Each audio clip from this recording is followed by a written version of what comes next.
Now, I want to start this off right away by saying, yet again, shout out to Cincinnati Bengals Talk for posting this on Twitter. James, right here, posted this. Again, I can't stress this enough. Amazing YouTube channel, amazing YouTube content. I'll leave a link below to their videos if you want to check them out. But let's talk about Jackson Carman because he's back in the news again. And I want to stress this enough, and I don't think I stressed this enough in the last video.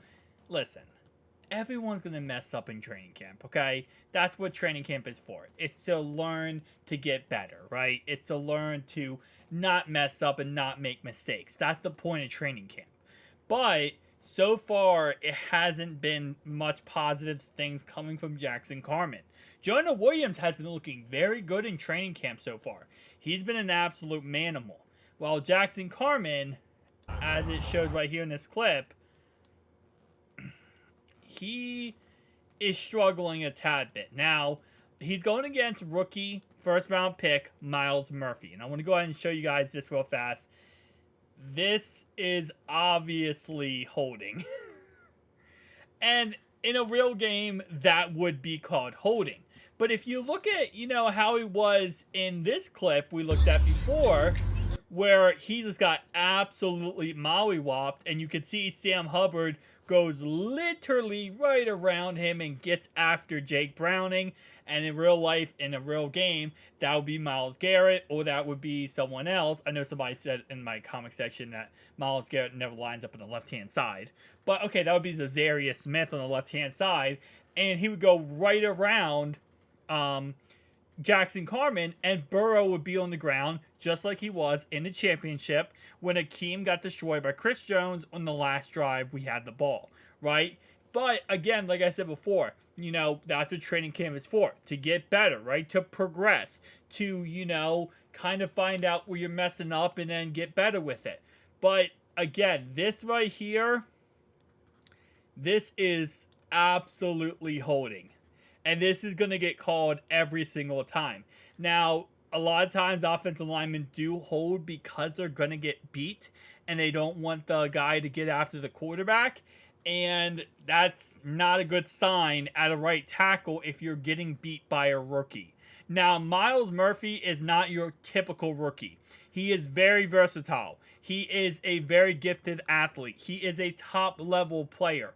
So I want to go ahead and make that clear, too, that this is, while yes, he is getting beat by a rookie, he's getting beat by a guy who could have been a top 5 pick in the NFL. Now, according to Myles Murphy, he does say in this interview that Trags went ahead and posted, he said, we're trying to make the quarterback feel like in an avalanche. And right here, this is pretty much an avalanche, if we're being honest with you. If it wasn't for the hold here, if he didn't hold him, he was getting right after the quarterback. 1,000%, no doubt about it. That XFL quarterback was going to get 1,000% got. And you can see right here, I mean, listen, Jackson, I'm not sitting here trying to criticize him in any way. But this holding him back, that's holding, man. That's holding right there. So, again, like I said, it is what it is at the end of the day.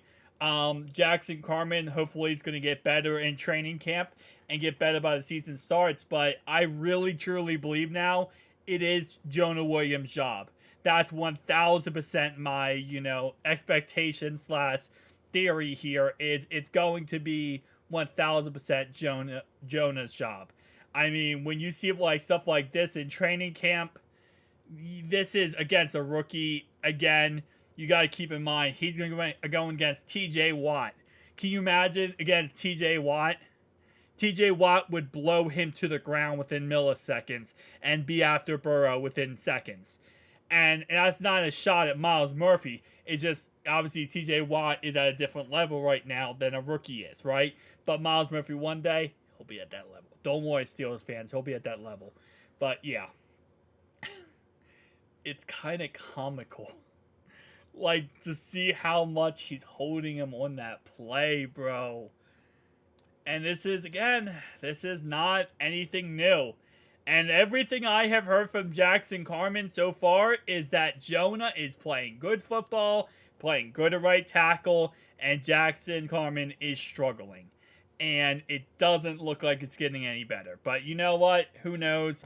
Maybe by this time next month, we'll be talking about how good Jackson Carman's playing at right tackle, and everything will work out. But this is not what I expected, especially hearing all offseason how he's, revamped his body. He's completely different. He's added muscle. He's more thin. Like, there's just so much we've heard positive about him, and then we see him in training camp, and it's just like, oh, Sam Hubbard. Sam Hubbard is literally at the quarterback.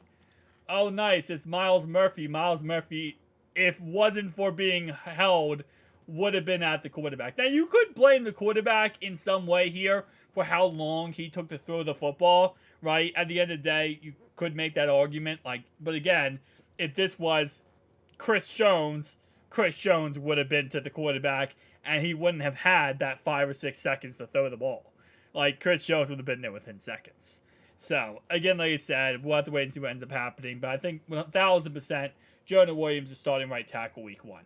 And then Collins comes back. He'll be the starting right tackle. Which, again, I've said in my last video, but I want to go ahead and reiterate this point, that Collins is not getting paid until he plays a game, guys. He gets paid per game basics, unlike Jonah, who's getting paid 12.6 to play the whole year. If Collins doesn't play at all this year, or we cut him, he gets paid $0. If we keep him and he plays 0 games, he gets paid $0. He only gets paid when he plays. So that's how his contract's set up. So it actually works out for us very well. Thank you guys for watching, though, and I'll see you guys in the next one. Peace out.